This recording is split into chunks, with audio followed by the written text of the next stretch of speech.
Bonjour, je vais parler des 2 derniers épisodes de Watchmen, puisque j'ai pas eu le temps de faire la vidéo sur le 8 tout seul.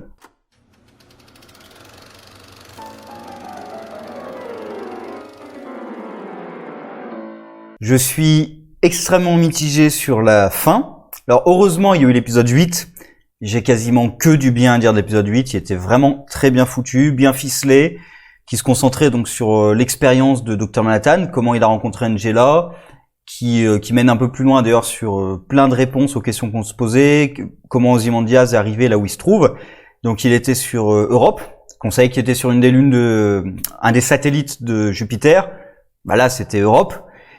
On découvre plein de choses. Alors celui qui a vraiment emprisonné Ozymandias, c'est pas Manhattan, c'est les clones, enfin les humains créés par Manhattan. Et donc on le découvre, Manhattan qui rencontre Angela, qui vit le temps comme vit Manhattan, de façon non linéaire, et ça c'est extrêmement bien filmé. À part une séquence, j'ai pas vraiment trouvé de temps mort, alors que on n'arrête pas de sauter d'une période à une autre, d'un lieu à un autre, mais je trouve que le fil est bien gardé du début jusqu'à la fin. Je dirais peut-être le seul moment où j'ai trouvé un peu longué, c'était dans le château, quand il se revoit en fait gamin, avant d'être Manhattan, où il voit le couple dans leur chambre, et ensuite il y a toute la scène de discussion où il lui donne la Bible. On appuie vraiment lourdement sur le message biblique, sur le fait que Manhattan c'est Dieu puisqu'il a créé Adam et Ève. Bon, déjà dès le départ, quand Angela lui demande son Adam et sa Ève, voilà, le message est pour moi un petit peu trop appuyé. D'ailleurs, ça sera un défaut de la série, que je retrouve par exemple aussi dans l'épisode 9, un détail à la fin avec les œufs, où on voit le truc d'œuf par terre, avec tous les œufs explosés, sauf un qui est encore dans la boîte. Et on a besoin quand même de nous repasser la séquence où Manhattan, Cal, a dit à Angela de faire attention aux œufs. Parce qu'on est trop con pour comprendre le lien qu'il y a entre les trucs.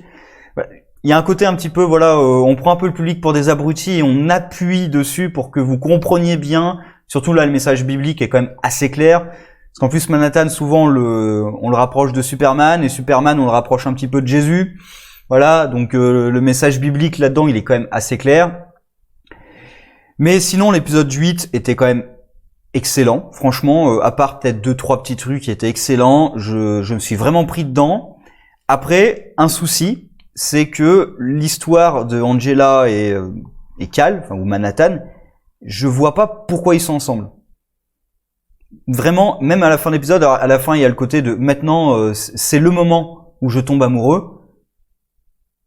Vraiment, c'est ce moment-là. Qu'est-ce qu'il y a de particulier? Parce qu'elle part te défendre, mais je veux dire, Laurie aussi, elle faisait pareil, hein. Pourtant, tu t'en fous complètement de Laurie maintenant. Donc voilà, j'ai quand même un souci l'épisode est très bien fait, mais en fait, à la fin, je comprends pas pourquoi Manhattan est revenu sur Terre.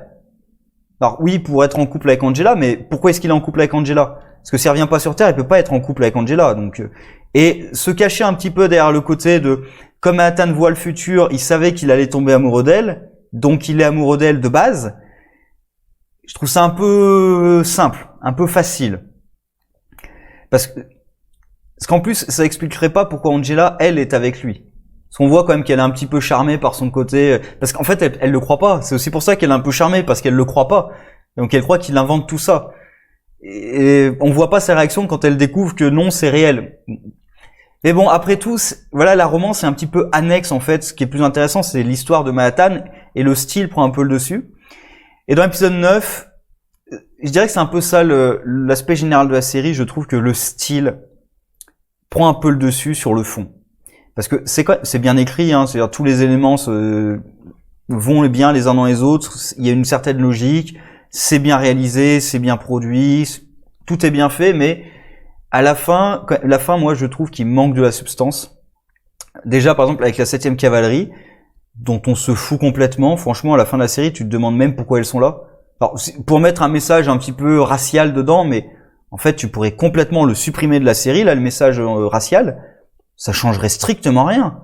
Il est pas du tout important dans la série. Et même là en fait il passe pour des guignols. Mais vraiment, il passe pour des guignols. Et en plus, c'est même pas que le méchant, parce que du coup, c'est vraiment des purs méchants manichéens. C'est le clan. C'est littéralement le clan. Même l'ancien sénateur King qu'on refoule là-dedans, c'est un membre du clan. Oui, bon. Et même le personnage qui dit mais non, je suis pas raciste, les blancs ont des difficultés, mais qui ensuite dans le même épisode te dit à Angela Black bitch. Oui, bon, t'es pas raciste, ouais, c'est ça, ouais. C'est ça. T'es pas raciste, mais t'insultes quand même les gens de salopes noires. Oui, bien sûr. On va te croire.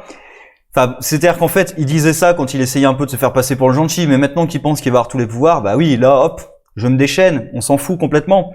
Parce qu'il pense avoir gagné. Et le pire, c'est même pas qu'il se fait battre par Triou. Il se fait battre par sa propre connerie. Parce que il se tue tout seul en essayant d'absorber l'énergie de Manhattan.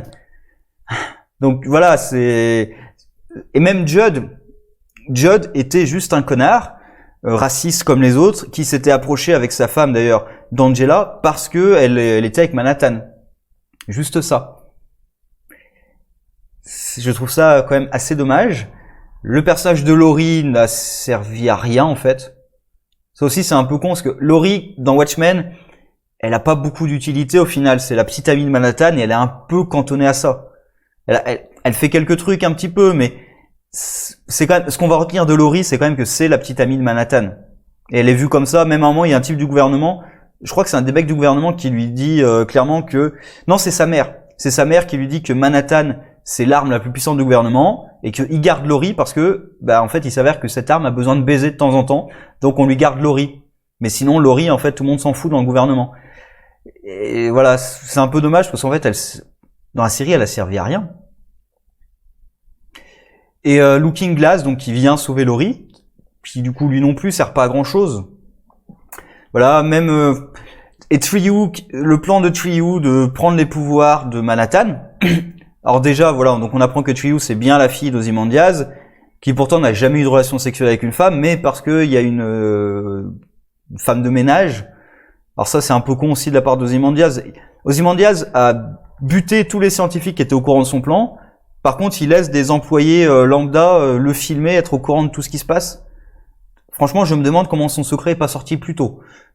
Là, il y a un truc un petit peu con. Et du coup, elle était au courant qu'il y avait des seringues, non, enfin, c'est elle qui prend une seringue, mais des fioles du sperme d'Ozymandias dans un coffre secret. Bon, après, Ozymandias est un peu bizarre, donc pourquoi pas. Et elle a décidé de faire une gamine. On comprend pas tellement pourquoi. C'est dans l'espoir d'avoir une fille superment intelligente. On comprend pas tellement pourquoi elle fait ça. Il y a pas de contexte, il y a rien. Et d'un coup, dans cet épisode, on se rend compte que Lady Triou veut les pouvoirs de Manhattan pour sauver le monde. Et il faut apparemment l'empêcher parce que sinon elle serait dangereuse parce qu'elle est un peu mégalomaniaque comme Ozymandias. Il y a un côté, je trouve, un petit peu rocher. C'est-à-dire, voilà, on apprend alors on se doutait qu'elle avait un truc derrière la tête, bon, mais là voilà, on apprend que son plan c'est je veux les pouvoirs de Manhattan pour sauver le monde, et il faut pas la laisser faire parce que si elle a autant de pouvoir, elle va devenir cinglée et ça va être un problème. Voilà, pour moi il y a un côté, voilà, c'est pas que ça sort de nulle part, mais tu te dis ouais, enfin vous auriez pu faire mieux quoi, enfin, comme truc de fin vous auriez pu faire mieux. Là je trouve pas qu'il y ait d'enjeu particulier parce qu'en plus ça se résout assez facilement.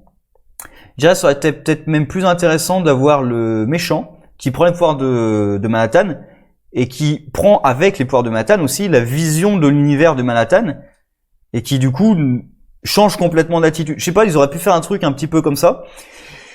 Mais bon, là voilà, c'est Triou qui prend le pouvoir. Voilà, je trouve pas que ce soit très intéressant quand même ce dernier épisode, et ça termine par du coup la mort de Manhattan que je ne comprends pas parce que Manhattan a vu ce qui s'est passé puisqu'il s'est allié au grand-père d'Angela et il lui a demandé d'aller voir Triou. Donc, il savait ce qui allait se passer. C'est pas comme s'il n'avait pas pu voir sa mort. Il a vu sa mort puisqu'il a vu le plan de Triou. Donc il aurait pu l'empêcher. Parce que Manhattan, il y a cette idée que il est soumis quand même à la causalité et il peut pas changer son destin, il peut pas changer son avenir.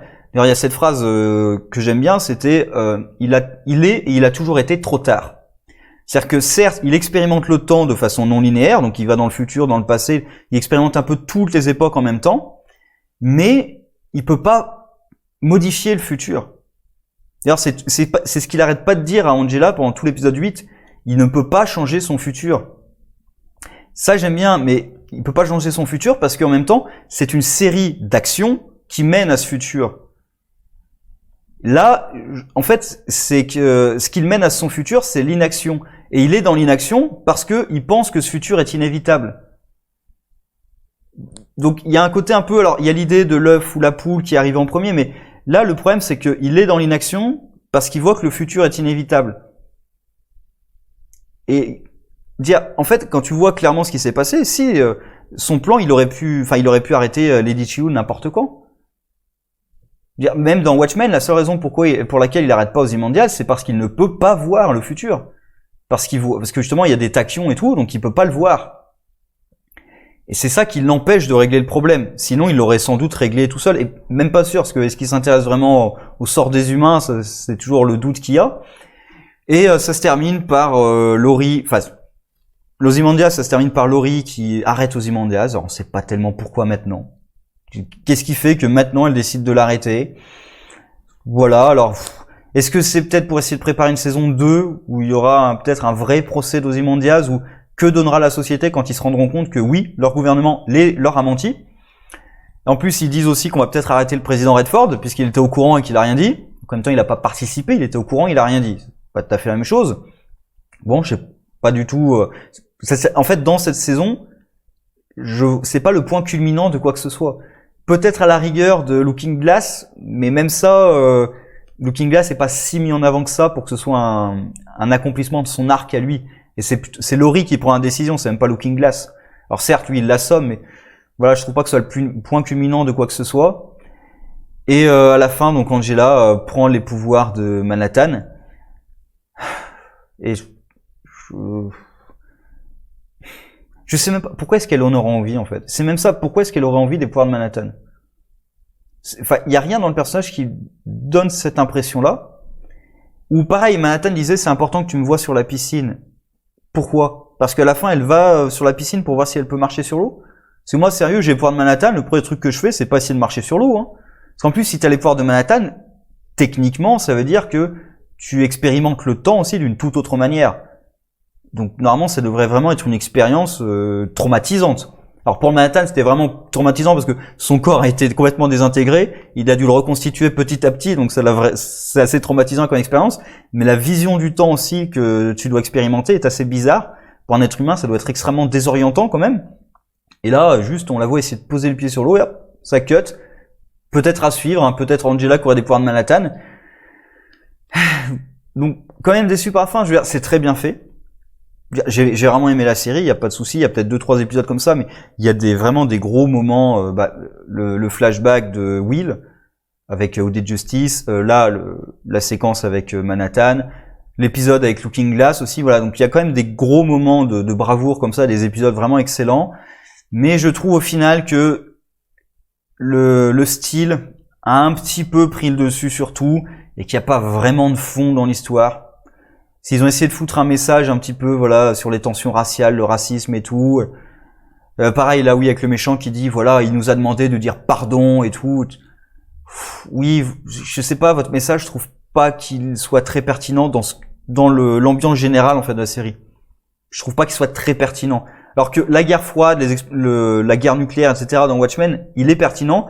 Et surtout, il y a d'autres niveaux de lecture. Par exemple, il y a aussi un niveau de lecture assez méta sur les comics, c'est Superman.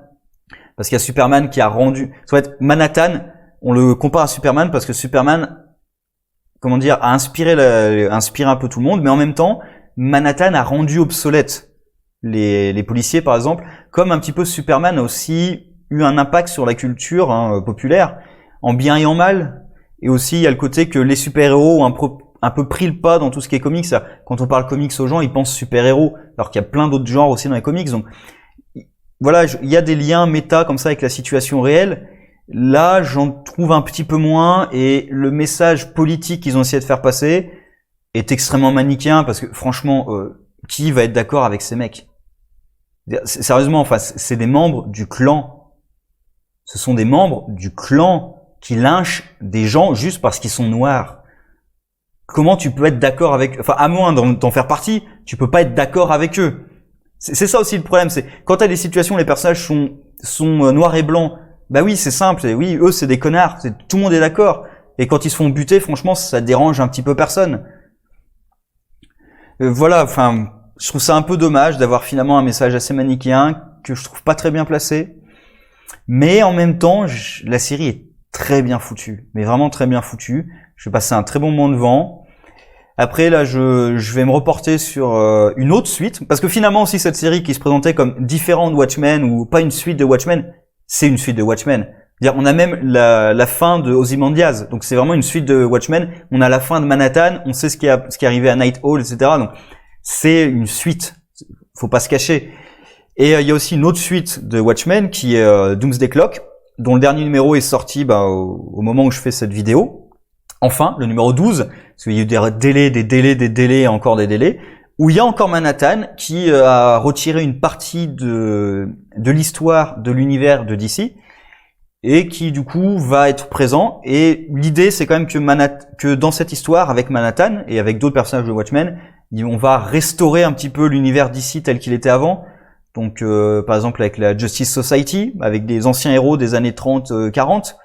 Voilà, donc donner un nouveau coup de jeune là-dedans, et aussi un petit peu rapporter de l'optimisme, parce que les années New 52 c'était pas trop ça, et il y a cette idée que c'est à cause de Manhattan que c'est devenu aussi noir, et qu'avec c'est pas une crisis, mais c'est un petit peu cette idée qu'on va un peu ramener un univers peut-être un petit peu plus optimiste, un petit peu plus héroïque peut-être. Donc, on verra ce que ça donne. J'attendais d'avoir toute la fin pour lire en entier, parce que vu les délais à chaque fois c'était chiant. Mais j'espère quand même que ça soit bon, parce qu'en plus je pense qu'il y a pas mal de liens avec ce qu'ils ont fait ici, puisqu'il y a Manhattan qui intervient et tout, et il y a l'idée de lancer un petit peu une nouvelle génération, parce que Manhattan lance un petit peu une nouvelle génération avec Angela. Voilà, et de ramener peut-être un petit peu d'espoir dans l'univers de DC. On verra comment tout ça se fait. Sinon, Watchmen, c'est une très bonne série. Je suis déçu par la fin. Voilà, je suis déçu par la fin. Après, rien ne se finit jamais, hein. Mais bon, j'ai passé un très bon moment. Je vais pas arrêter de me répéter. Donc, on va s'arrêter maintenant. Et sur ce, au revoir.